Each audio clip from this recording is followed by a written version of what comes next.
Hi guys, this is Dan. Welcome to Anglo Guys. For those of you that are new, welcome. For those of you that are returning, welcome back. For those of you that support me over on Patreon, thank you so very much. I greatly appreciate it. This is your daily, or not daily, sorry. What am I doing? This is your monthly reading for the sign of Aries. So this is for people with sun, moon, or rising for the sign in the sign of Aries or heavily placed planets, which I would consider 3 or more heavily placed. This is for the month of August for 2021. So please, if you are an Aries, feel free to watch it. If you're watching on behalf of an Aries, welcome. You're totally allowed to.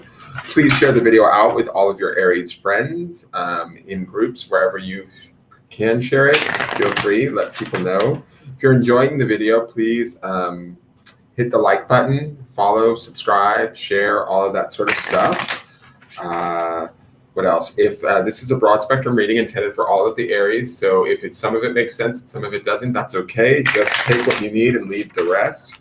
If things don't make sense, don't worry. It doesn't mean that you're doing anything wrong or that anything's off. You just might be working on something different. It can be there's many factors in Tarotscopes. It can be like which house your planet that's in Aries is in, and to the amount of degrees in that house and all that sort of stuff. So it's kind of a broad spectrum reading, so just have an open mind and allow as much flexibility as possible. Now this first card, because it is Leo season, your fellow fire sign, I decided to use the I Am Everything deck as the guide card. So these cards are kind of like sort of more about the theme or the mantra that my Aries are going to keep this month, or that you'll want to focus on this month. I just thought that this was a great deck to use within Leo season, because the I Am statement is such a grand, sort of indulgent, self-focused statement to have, and that's very much Leo energy to me, so I thought it would be really good. So let's see what my Aries are about. So you guys actually get the same one as Leo. I am passionate, card number 10. I put my entire heart into the people and things I believe in. My passion is a powerful force. It is an eternal fuel. I recognize the strength of my passion, and therefore I am careful where I choose to focus it. I am passionate. All right. So this being card number 10, as I said in Leo's reading, 10s boil down to a 1. So the focus is on the self this month. To me, I get a little bit more of a fiery nature to this passion with my Aries than I did with the Leo reading, right? To me, this felt a little bit more kind in Leo, right? Here, this feels a little bit, I don't know, like I want you guys to be careful about when and where you're passionate. If your passion turns to sort of anger, Aries, be aware of that. There's nothing wrong with being upset. There's nothing wrong with being passionate. There's nothing wrong with feeling things deeply, but also be aware that you don't want to let it overtake you or to ruin the sort of the good aspect of it. Does that make sense? I don't know why I want to say that, but that's my feeling. We'll look at the cards and see what comes out in the cards. But to me, the Leo reading, this felt like, I don't know, warmer. When I look at this now, it almost feels like a warning to me with my Aries. Like, be careful to not let your passionate nature get the better of you, is sort of the feeling that I'm getting. I don't know. I have an Aries rising, so I need to be paying attention to this reading as much as anybody else. But just be, wherever your passions lie, that's great. Embrace them, honor them, but also be aware that if they're getting like too passionate or too much of something, be aware, right? Keep an eye on it. All right, so let's see what's going on with the cards. All right. Weird. Only 2 cards fell off the deck in the cut, so that's an interesting cut for my Aries. It's a very boop. So this first card is where my Aries are centered at, what you guys could be focused on or working on throughout the month. It can give us insight into sort of where things could be heading or what you could potentially be creating for the future. So we have the 7 of Wands. 7 of Wands is about defending one's position, right? It is Aries energy. It is, 7s are about kind of transition to me. It's about making a conscious choice.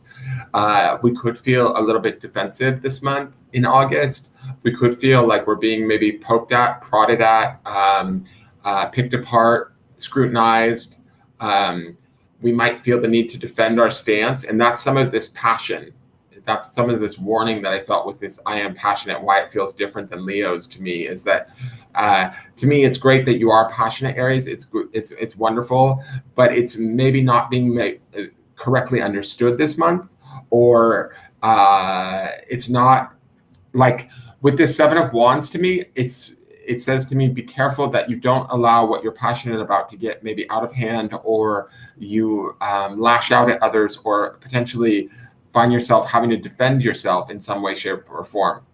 This card number 10, right? The number 1, it goes down numerologically to the 1. It's like reel it in, bring it to yourself. Don't worry about what others think. It's kind of the feeling or the message that I'm getting here. The Seven of Wands isn't like necessarily a bad card, but it can be a bit of a struggle bus energy, or it can be this idea of like maybe having to fight for one seat at the table, when I don't think you necessarily need to, Aries, but you might feel the need to because of like sort of what might be going on around you. So we'll see that in the outside influences and see what cards are playing in the outside influences to see if that's maybe what's going on. But right now with the Seven of Wands in the center, I will say this, Wands is fire energy. So that is naturally like in line with the sign of Aries. So I like that, but I also feel like that Wands energy could be, you know, that passion where I'm saying, uh-oh, Aries, be careful. Don't get too passionate about something, or don't let your passions burn you up or get the best of you in a way, right? You don't have to, like, sort of, I feel like what I want to say here is you don't have to prove yourself to anybody. You don't have to make excuses for yourself to anybody. Just be sort of who you are, right? Own that. If you get angry, fine, that's okay. That's part of that passionate nature of who you are. But you don't have to defend that or fight for that or lash out in any way, right? And there might be a disposition to want to naturally jump on that energy because you're an Aries, right? You're going to want to get in there and fucking take care of the problem, like if there is one. But let's be mindful of that. All right, so let's get into the other cards and see what's going on. So the next card is the Foundation. It tells me a bit about sort of what was going on in the past, why things are the way that they are. It's also this card that could be sort of steering things into the future or holding things in place, right? The memory of this card. So this is the Moon. So the Moon is associated with like sort of Cancer and Pisces energy. It's a bit watery, it's a bit murky, it's very emotional. It can be a bit confusing. It can be a bit unclear. I would say this is probably a period where things were, you know, obviously this is going to be a significant period in our past where all of those things were going on. We were a bit more emotional. We were a bit more like maybe being tossed and turned by our environment, not necessarily clearly seeing the answers, feeling unsure of ourselves, feeling maybe adrift or trying to find the right answers and not necessarily feeling like they're coming as easily as they should. And I think that that might be some of the defensiveness that comes with the Seven of Wands, right? We're trying to maybe protect ourselves from having been through a little bit of a struggle bus. For some of you, this Moon could be like sort of emotional work or depression. For some of you, it could be just kind of not necessarily feeling like the world is working in our favor, right? And so because of that, I think that I like the Seven of Wands in the sense that it feels like we're a little bit more self-assured. We're willing to defend ourselves. We're willing to stand our ground. We're willing to know, like now, it's almost like we have, with the Seven of Wands, it feels like we finally are starting to feel like ourselves again. And so we will fight to the death to maintain that, because the Moon was such a period of being unsure or uncertain about things, or being tossed and turned, or feeling overly emotional and wrought with stuff that we don't want to go back there, right? And so be careful with that, or be mindful of that, my Aries, and make sure that we don't end up turning that into like operating more out of, say, fear or defensiveness than anything else, right? The next card is your Spirit or Soul card. This card tells me where your spirit or soul is at, where it wants you to be, what it wants you to be focused on, and this is the Hermit. So this is Virgo energy. This is major arcana. This is all about spiritual evolution or education, in like understanding through going inward, through spending time with oneself, through shadow work even. This is about withdrawing, being more quiet, not necessarily getting involved in the fray, not necessarily fighting it out with like outside influences or what's going on around us, not necessarily looking or seeking for the outside world to define who we are, but finding it within ourselves, deeply within ourselves. And so I feel like this is the spirit calling you back to itself, asking you to come inward, asking you to find the answers. And that might be a little bit scary because the hermit has that sort of darkness to him, that depth to him that also is similar to the moon, right? Where it's kind of a little bit a darker of a journey, or not as clearly obvious or as easy as maybe Aries would potentially like it to be. And it could be a little bit, I don't know why, but I feel like the Hermit card could instigate or feel like a little bit of PTSD. Like the moon, the period from the past where maybe we were in a depth of emotion or subconscious that didn't make sense to us or confused us or frightened us, that we're scared to listen to our spirit to say, no, don't get in there, don't fight, don't get in the fray, don't come inward and sit with me, sit in these, maybe in these feelings. And I feel like Aries is like, no, I did that in the past and it didn't work. Like, I don't want to do that. But the Hermit to me says that actually you will be led in an intelligent and like sort of way that will help to evolve you, that will help to educate you, that will help to teach you, that will help to strengthen you, right? It's different than what we maybe experienced in the past with the moon, but it might feel similar. And so we're a little bit fearful of it, right? Because we don't want to go back there. But ultimately, it's interesting. Your foundation card and your spirit card are both major arcana. So even though you have the Seven of Wands as your center this month, there's something sort of rather profound lurking around in the in the background in a more spiritual sense that could feel a little bit scary or daunting, right? So just keep that in mind. The next cards are the outside influences. These are cards that are they could be people, events, things more vague like belief systems or energies that are having an effect on us, either positively or negatively in the month of August. One is the Four of Pentacles. Fours bring about stability to me, but Four of Pentacles can also be about sort of stuck energy, feeling like you can't move forward, feeling like you're getting resistance from the world around you, maybe feeling like financially things aren't coming together or things aren't as easy as you would like. That also indicates a little bit about those Seven of Wands sort of resistance energy that I feel like in that Seven of Wands, right? And I feel like this I am passionate is about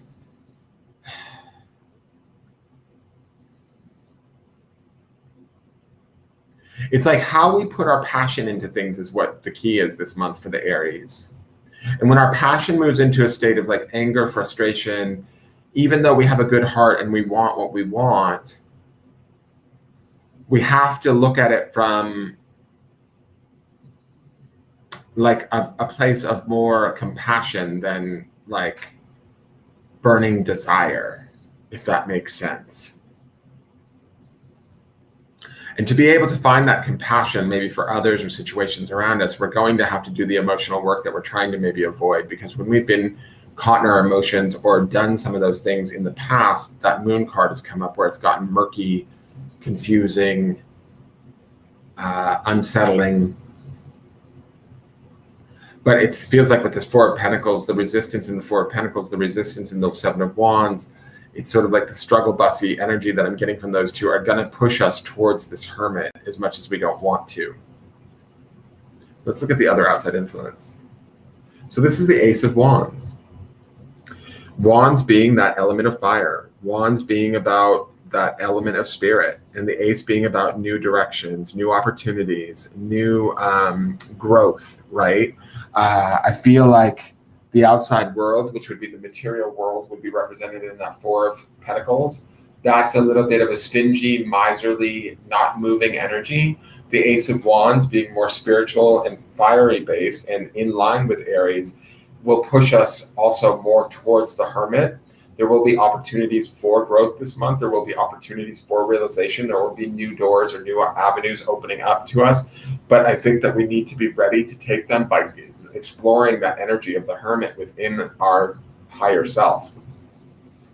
Learning who we truly are and what really matters to us most, and not necessarily feeling the need to defend it or push our agenda so much, but understanding what is good and how it works best for us. Does that make sense? I hope that makes sense, Aries. The next card is the potential outcomes. This tells me sort of where the month is going to end out for my Aries, barring that nothing major changes, right?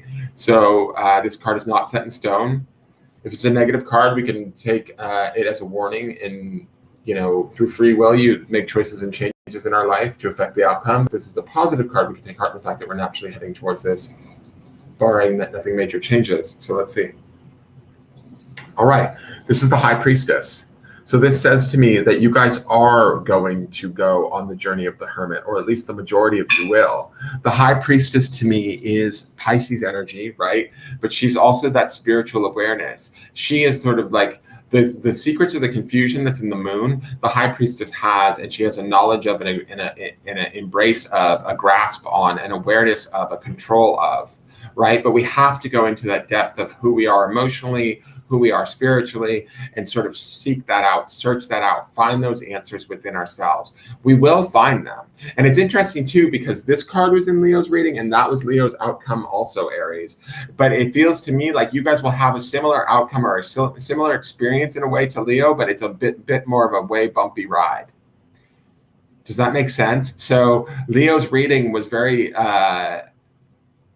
positive, and this to me feels a bit more like almost like my Aries are being forced into doing this. Like you don't have any choice. The Four of Pentacles isn't going to let you move forward. So you're going to have to do this. But in the end, it's going to all work out. You're going to have, like, to me, the High Priestess is about that sort of spiritual centeredness, that knowledge, that wisdom, that shrewdness, that sort of like, feeling connected and understanding. But she's maybe had to go through sort of some shadow work or the dark side to learn whatever it is that she's been gifted with. So we end up with this better sense of our spiritual self, our emotional self, all of the things that maybe have caused us trouble in the past through the moon. But if we stop sort of like running from them, pull the focus inward, and begin to face some of the parts of ourselves, or take up the search within ourselves, we're going to find like sort of an awareness, a knowledge, a connection to ourselves that's far like stronger, more incredible, deep, all of that sort of stuff. And we're going to need that to move forward. Does that make sense? So that is your forecast for the month of August, Aries. I hope you guys enjoyed it. Tune in tomorrow for the Earth signs. I'll be starting with Virgo tomorrow. And I look forward to seeing you guys then. Please feel free to join me every day on the YouTube channel for the daily forecast. And please hit the thumbs up button, leave questions and comments, follow and subscribe to the channel on YouTube. And I look forward to seeing you guys soon. Have a wonderful August, Aries. All right, take care. Bye-bye.